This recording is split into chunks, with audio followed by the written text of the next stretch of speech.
మానవ జీవితంలో సృష్టించడమే అర్థం ఏంటంటే చంద్రుని మీదకి మానవుడు అడుగుపెట్టే కాలం అంటే మానవుడు చంద్రమండలం మీదకి ల్యాండ్ అయ్యే టైంకి ఎంతో దూరంలో లేదు. కొన్ని సంవత్సరాల తర్వాత ఎప్పుడో ఒకసారి మనం కంపల్సరీ మానవ ఆవాసానికి చంద్రమండలాన్ని ఆవాసంగా చేసుకోవచ్చు అని చెప్పడం ఆ థీమ్ యొక్క ముఖ్య ఉద్దేశం అన్నమాట. ఇప్పుడు మనం భారతదేశం అంతరిక్షంలో చేసిన ప్రయోగాలు అలా అంతరిక్షంలోకి ఎందుకు వెళ్ళాలి, అలాగే శాటిలైట్స్ వల్ల ఉపయోగాలు ఏంటి, దాని గురించి డిస్కస్ చేసే ముందు దీని యొక్క ప్రీవియస్ నాలెడ్జ్ ఒకసారి మనం డిస్కస్ చేయాలి. మొట్టమొదటిసారిగా భారతదేశానికి స్వతంత్రం వచ్చిన తర్వాత మీకు అందరికీ తెలుసు 1947 ఆగస్టు 15వ తారీఖుని భారతదేశానికి స్వతంత్రం రావడం జరిగింది. ఓకేనా. స్వతంత్రం వచ్చిన తర్వాత భారతదేశం యొక్క ప్రథమ ప్రధానమంత్రి అయినటువంటి జవహర్లాల్ నెహ్రూ ఓకే అప్పటికి భారతదేశం అంతరిక్ష పరిశోధనలో చాలా వెనకబడి ఉందన్నమాట.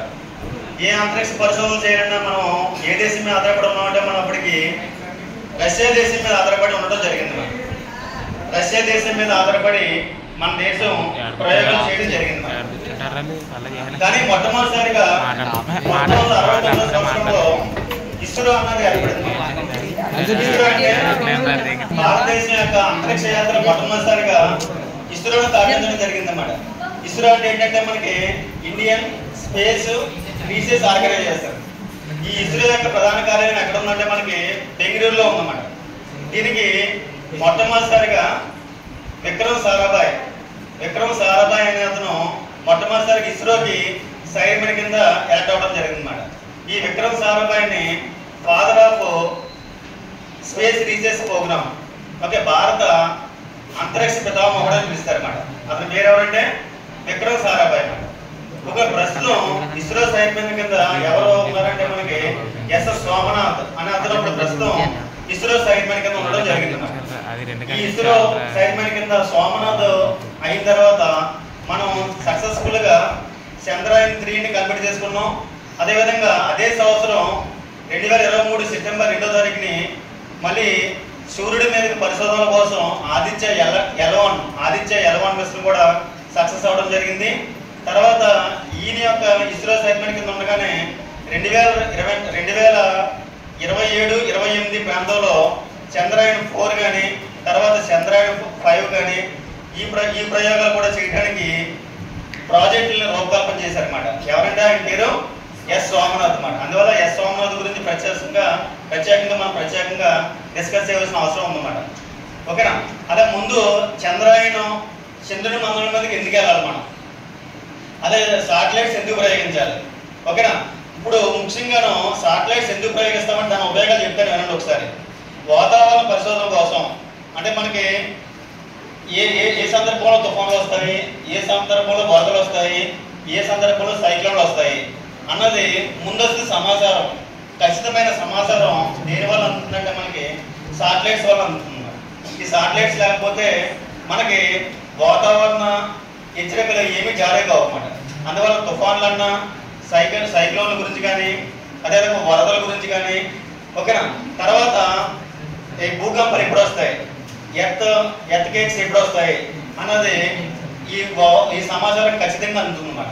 అంతేకాకుండా ఖనిజ అన్వేషణ, సముద్ర గర్భంలో మత్స్య సంపద ఎలా ఉంది, సముద్రంలో ఎక్కడ ఆయిల్ బాగా దొరుకుతుంది, ఈ విధంగా సముద్ర నిక్షేపాల గురించి కూడా ఖచ్చితమైన సమాచారం మనకి అందజేయబడతాయి ఈ శాటిలైట్స్ వల్ల.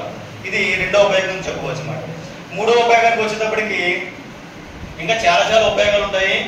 ఓకే. భూగర్భ నిక్షేపాలు ఎక్కడ కోల్ మైన్స్ ఉన్నాయి, బొగ్గు గనులు ఎక్కడ ఉన్నాయి, బంగారు గనులు ఎక్కడ ఉన్నాయి, ఖనిజ సంపద ఎక్కడ ఉన్నది అన్నది ఖచ్చితమైన సమాచారం అందుతుందన్నమాట. అంతేకాకుండా మన దేశం మీదకి శత్రువులు ఓకే వాయు రంగంలో కానీ లేదని నాగ రంగం మీద కానీ మన దేశం మీద దాడి చేసే అవకాశం ఉంటుందన్నమాట.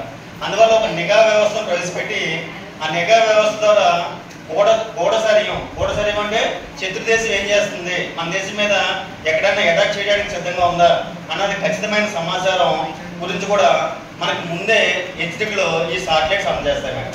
అంతేకాకుండా మన ఇంట్లో కూర్చొని టీవీ చూస్తున్నాము, అదేవిధంగా ఇంట్లో కూర్చొని మొబైల్ గేమ్లు ఆడుకుంటున్నారు.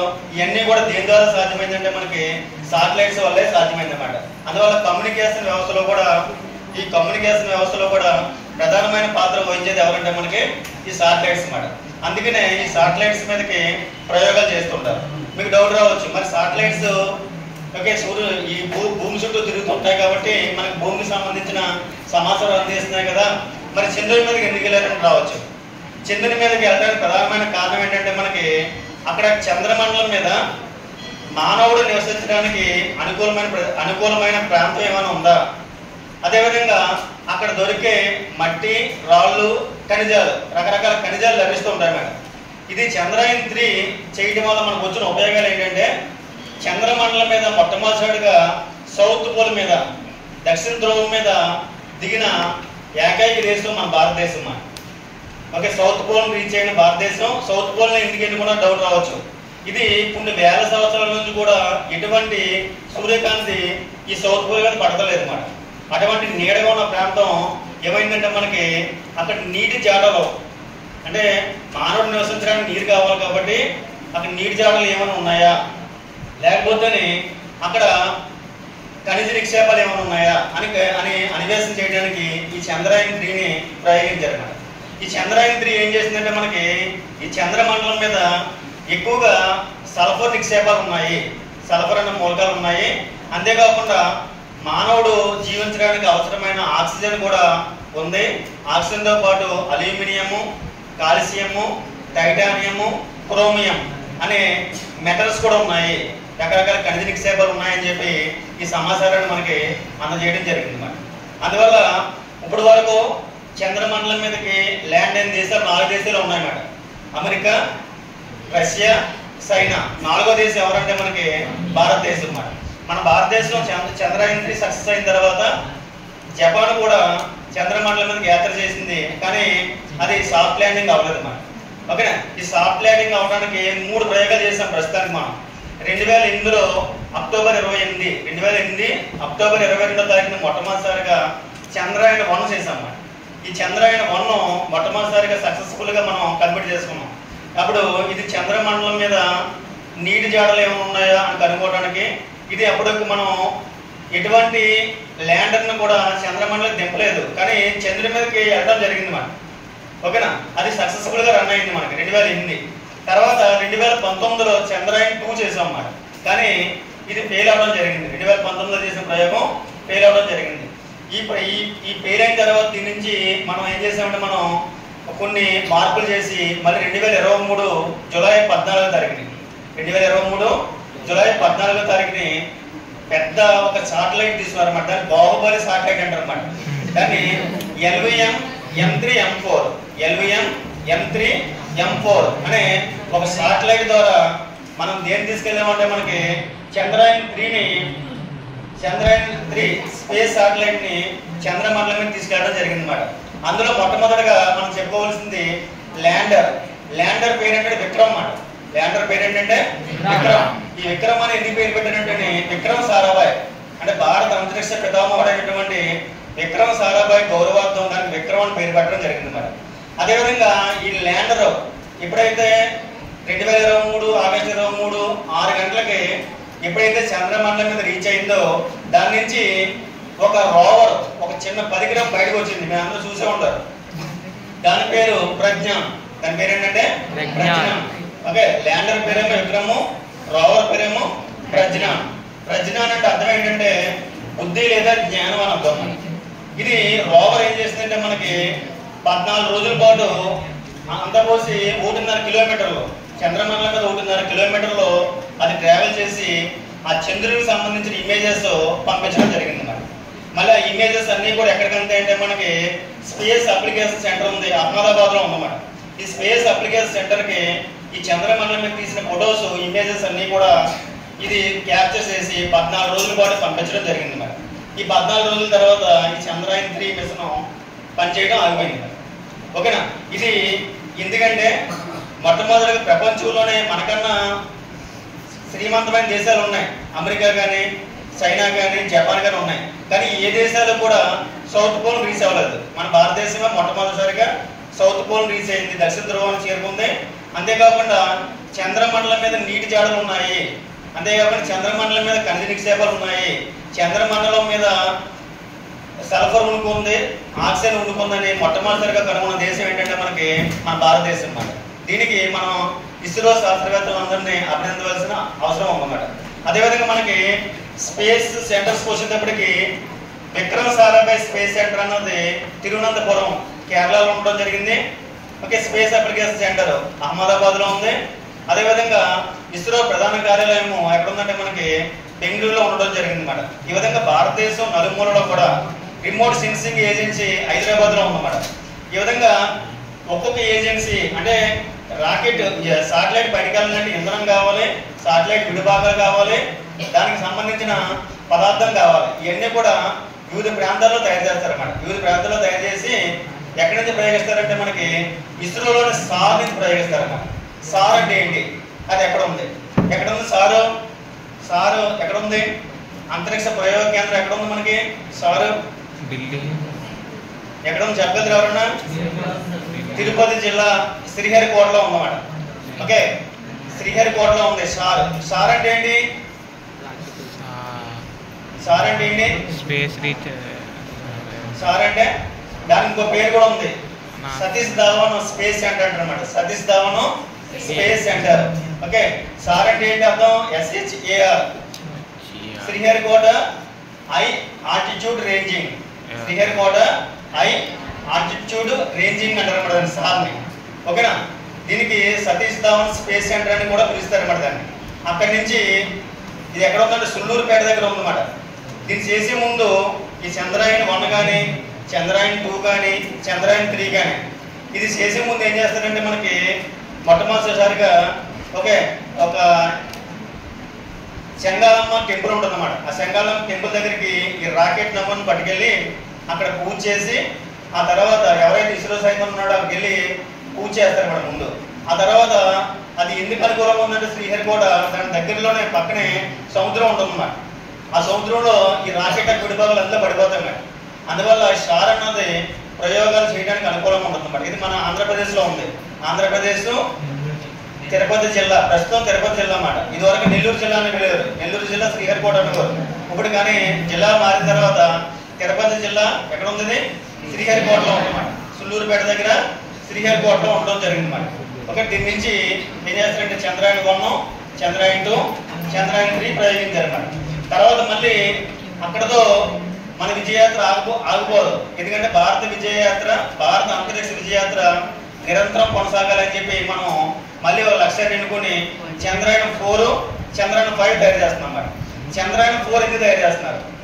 ఓకే, చంద్రయాన్ 4 ఇస్రో సైతం చెప్పిన దాని ప్రకారం చంద్రయాన్ 4ని 2027 కానీ 2028 కానీ ప్రయోగించడానికి సిద్ధంగా ఉన్నారన్నమాట. దీని ద్వారా ఏంటంటే మనకు ఇప్పుడు దాకా మనం ఏం చేస్తాం, ల్యాండరు రోవర్ సహాయంతో చంద్రమండలం మీద సాఫ్ట్ ల్యాండ్ అవడం జరిగింది. ఈ ల్యాండ్ అవడమే కాదు, మళ్ళీ తిరిగి రావాలి. అది తిరిగి వచ్చి అది ఏం తీసుకురావాలంటే మట్టి రాళ్ళు పట్టి రావాలి. ఎక్కడి నుంచి, చంద్రమండలం నుంచి. అంటే రకరకాల ఖనిజ సంపద అంతా కూడా చంద్రమండలం ఉంది. ఆ మట్టి ఆ రాళ్ళని విశ్లేషణ చేసి ఏ మూలకాలు ఉన్నాయి, ఏ ఖనిజాలు ఉన్నాయి అన్నది ఐడెంటిఫై చేయడానికి చంద్రయాన్ 4ను ప్రయోగిస్తారు. ఎప్పుడు ప్రయోగిస్తారు దీన్ని? 2027 కానీ 2028 లాగానే ప్రయోగిస్తారు. ఆ తర్వాత చంద్రయాన్ 5. చంద్రయాన్ 5 అన్నది మన దేశము, జపాన్ దేశం. మన అంతరిక్ష సంస్థనేమో ఇస్రో అని పిలుస్తారు. జపాన్ యొక్క అంతరిక్ష సంస్థని జాక్సా అంటారు. ఏమంటారంటే జాక్సా అంటారు. ఈ రెండు కలిసి ఓ ప్రయోగం చేస్తాం. అదేంటంటే మనకి చంద్రయాన్ 5. ఈ చంద్రయాన్ 5 అన్నది ఏంటంటే అక్కడ మానవ నివాసానికి ఏమైనా అనుకూలమైన ప్రాంతం ఉందా, మానవుడు నివసించడానికి అనుకూలమైన ప్రాంతం ఏదైనా ఉందా. ఓకే, ఈసారి మానవుడే పంపుదామని చెప్పి ఎలా ఉంటుంది, మానవ సహిత యాత్ర చేయాలని చెప్పి ప్రయోగాన్ని మనం చేయడానికి జపాన్ తోటి కలిసి ప్రయోగాలు చేస్తున్నాం అన్నమాట. ఇది సక్సెస్ అవుతే మనకి 2040 కల్లా చంద్రమండలం మీదకి మానవ సహిత యాత్ర చేయాలి, మానవులను పంపించాలి అన్నది ఒక లక్ష్యంగా పెట్టుకున్నాం అన్నమాట. ఓకేనా, భారత అంతరిక్ష కేంద్రం అంటే అన్ని దేశాలకి అంతరిక్ష కేంద్రాలు ఉన్నాయి. మన దేశం కూడా అంతరిక్ష కేంద్రం కావాలనుకుని అది ఎప్పటికి 2035కి అదేవిధంగా భారత అంతరిక్ష కేంద్రం నెలకొల్పడానికి మన వాళ్ళు ప్రయోగాలు చేస్తున్నారు అన్నమాట. 2040కి ఏమో చంద్రమండలం మీదకి మానవుని తీసుకెళ్తే ప్రయోగాలు చేస్తున్నారు. భారత ఇంటర్నేషనల్ సెంటర్ స్పేస్ ఇంటర్నేషనల్ సెంటర్ని ఇప్పుడు నెలకొల్పుతున్నారు 2035 నెలకొల్పాలని ప్రయోగాలు చేస్తారు.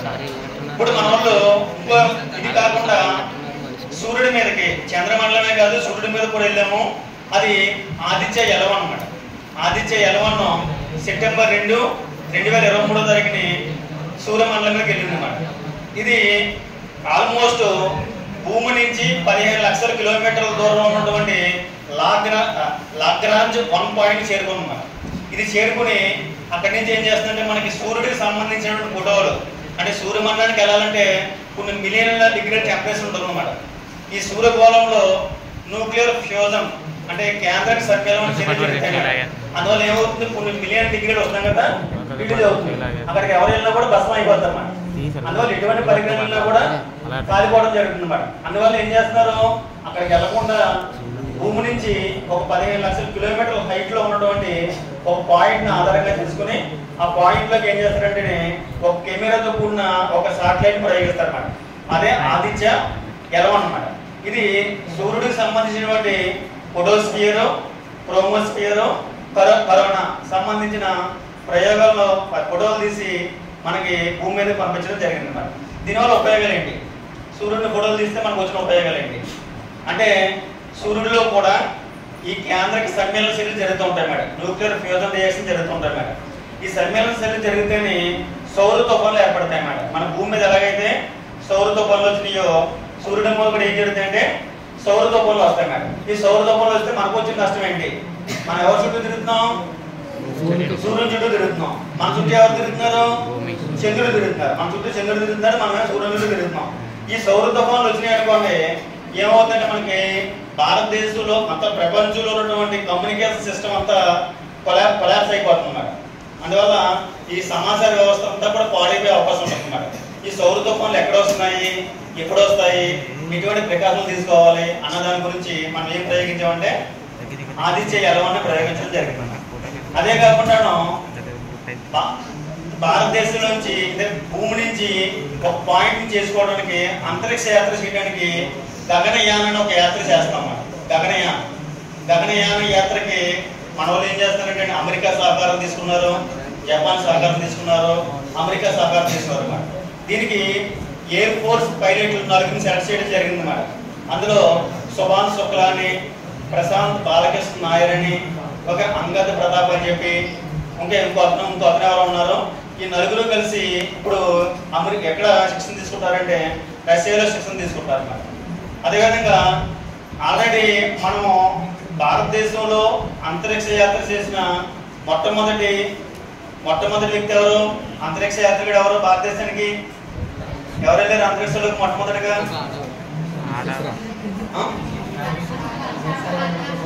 రాకేష్ శర్మ వెళ్ళడం జరిగింది అన్నమాట. ఎవరు? రాకేష్ శర్మ 1984 సంవత్సరంలో వెళ్ళారు మాట. 1984 తర్వాత కల్పనా సావ్లా వెళ్ళడం జరిగింది. కానీ ఆ స్పేస్ షటిల్ అది తిరిగి వస్తున్నప్పుడు పేరుకోవడం జరిగింది, ఆవిడ చనిపోవడం జరిగింది అన్నమాట. 3వ వ్యక్తి ఎవరంటే సునీత విలియమ్స్ అన్నమాట. సునీత విలియమ్స్ కూడా ఆల్మోస్ట్ 4 మంత్స్ బ్యాక్ అంతరిక్ష యాత్రకి వెళ్ళారు. కానీ ఆవిడ కూడా ప్రస్తుతానికి భూమి మీద తిరిగి రాలేదన్నమాట. ఇంకా స్పేస్ షటిల్లో ఉండిపోయింది ఆవిడ కూడా. ఆవిడ పేరు సునీత విలియమ్స్ అన్నమాట. ఇప్పుడు 4వ వ్యక్తి ఎవరంటే 2025లో చేద్దాం అనుకుంటున్నారు. అమెరికా భారత్ 2 కలిసి. ఓకే, ఇక్కడేమో ఇస్రాయల్ పిలుస్తాము, అక్కడ అమెరికా కూడా స్పేస్ ఏజెన్సీ నాసా ఉంటుంది అన్నమాట.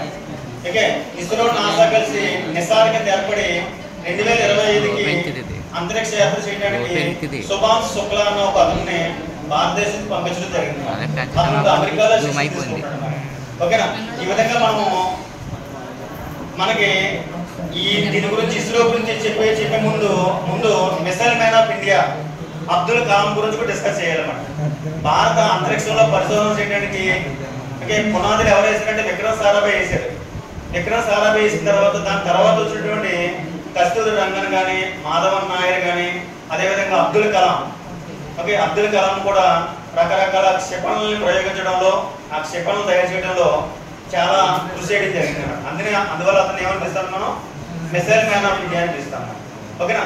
ఈ విధంగా భారత అంతరిక్ష యాత్ర విజయవంతంగా పూర్తవ్వాలంటే ఈ స్పేస్ మీద మనం కొంచెం అవగాహన పెంచుకోవాలన్నమాట.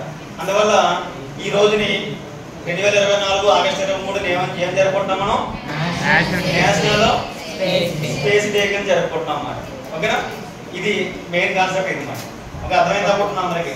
అదేవిధంగా ఈరోజు ఇంకో విశేషం కూడా ఉంది. ఆంధ్ర రాష్ట్రానికి మొట్టమొదటి ముఖ్యమంత్రి అయినటువంటి టంగుటూరి ప్రకాశం పంతులు జన్మదినం అన్నమాట ఈరోజు. టంగుటూరి ప్రకాశం పంతులు అంటే ఎవరు తెలిసి ఎవరికన్నా? టంగుటూరి ప్రకాశం పంతులు. ఓకే, ఈ టంగుటూరి ప్రకాశం పంతుల గురించి కొంచెం తెలుసుకోవాలి మీరు. ఓకేనా? టంగుటూరి ప్రకాశం పంతుల్ని ఆంధ్ర కేసరి అని పిలుస్తారు. ఆంధ్ర కేసరి. ఆంధ్ర కేసరి ఎందుకు పిలుస్తారు ఇతన్ని? ఆంధ్ర కేసరి అని టంగుటూరి ప్రకాశం ఎందుకు పిలుస్తారు? టంగుటూరి ప్రకాశం పంతులు ఎందుకు పిలుస్తారు?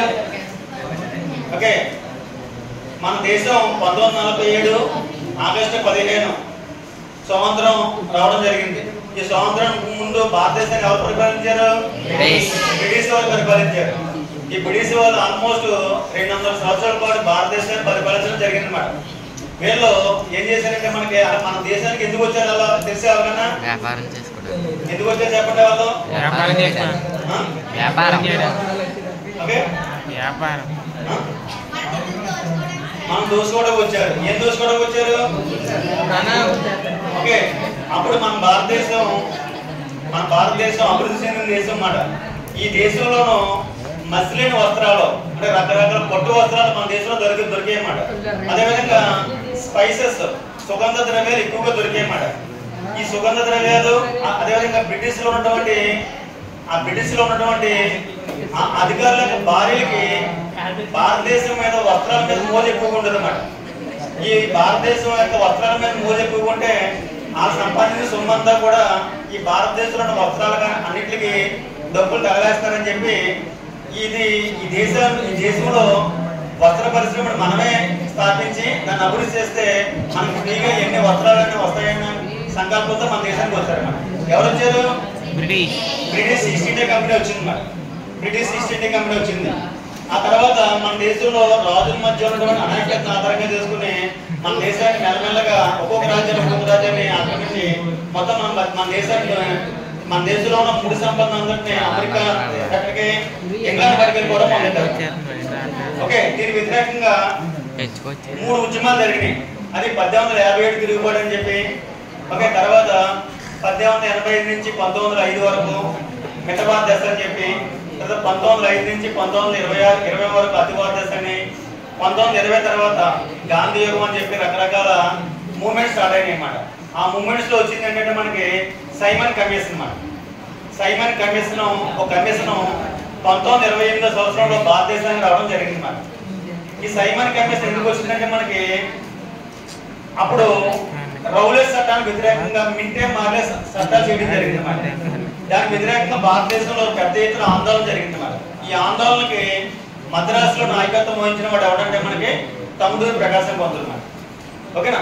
ఈ టంగుటూరి ప్రకాశం పంతులు ఈ నాయకత్వం వహించి బ్రిటిష్ వారు వచ్చినప్పుడు ఏం చేశారంటే సైమన్ కమిషన్ వ్యతిరేకంగా ఆందోళన చేశారన్నమాట.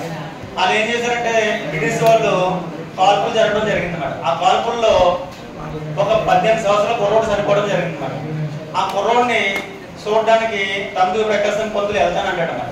కానీ వెళ్ళకుండా బ్రిటిష్ ఆఫీసులు ఆపేస్తారు అన్నమాట. అప్పుడు ఏం చేస్తారంటే అతను చొక్కా గుడి తీసి ఆ గుండెని చూపించి దమ్ముంటే నేను కాల్సిన ముందు తర్వాత మీరు కాల్పులు జరగవచ్చు అని చెప్పి ఆ గుండె తుపాకీ గుండెకి ఎదురుగా నిలబడింది. అందువల్ల అతన్ని ఏమని పిలుస్తారంటే ఆంధ్ర కేసరి అని పిలుస్తారు మేడం. బ్రిటిష్ వాళ్ళు భయపడిపోయి పక్కకి జరిగి అతను ప్లేస్ చేస్తారు. అందుకే ఆంధ్ర కేసరి పేరు వచ్చింది. ఈ ఆంధ్ర కేసరి ఓకే సత్యాగ్రహంలో పాల్గొనడం జరిగింది. సహాయ నిరాకరణ రోజుల్లో పాల్గొనడం, క్విట్ ఇండియా ఉద్యమంలో కూడా గాంధీ అంశాల కింద పార్టిసిపేట్ చేయడం జరిగింది. ఇతను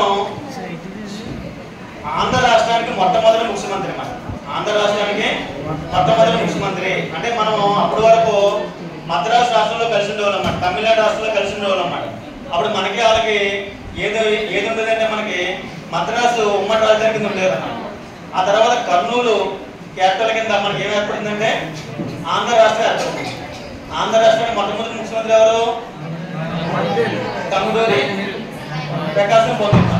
ఇతను 1953 నుంచి 1954 వరకు 1 సంవత్సరం పాటు మాత్రమే ముఖ్యమంత్రి కింద చేశారు మరి. కానీ ఇతను ముఖ్యమంత్రి కింద ఉన్నప్పుడు నాగార్జున సాగర్ ప్రాజెక్ట్ కట్టడం జరిగింది. Okay, Nagarjuna Sagar project, Krishna barrage project, అదేవిధంగా వెంకటేశ్వర విశ్వవిద్యాలయం కూడా కట్టడం జరిగింది మాట. అందువల్ల ఇతను భారతదేశం యొక్క వినండి ఒకసారి అయిపోయింది, భారతదేశం యొక్క సముద్రం కోసం తన యావత్ ఆస్తిని, అంటే ఇతను న్యాయవాదికి చేసేవాడు లక్షలాది రూపాయలు జీతం వచ్చేది. ఆ జీతంతో కూడా ఈ ఉద్యమాలకి, ఈ సామాన్య ప్రజలకు ఇచ్చేసి చివరికి అతను వైద్యానికి కూడా 80 సంవత్సరాలు బతకడం జరిగింది. 85 సంవత్సరంలో అతను వైద్యానికి కూడా 5 రూపాయల డబ్బులు కూడా లేకుండా చనిపోతారన్నమాట.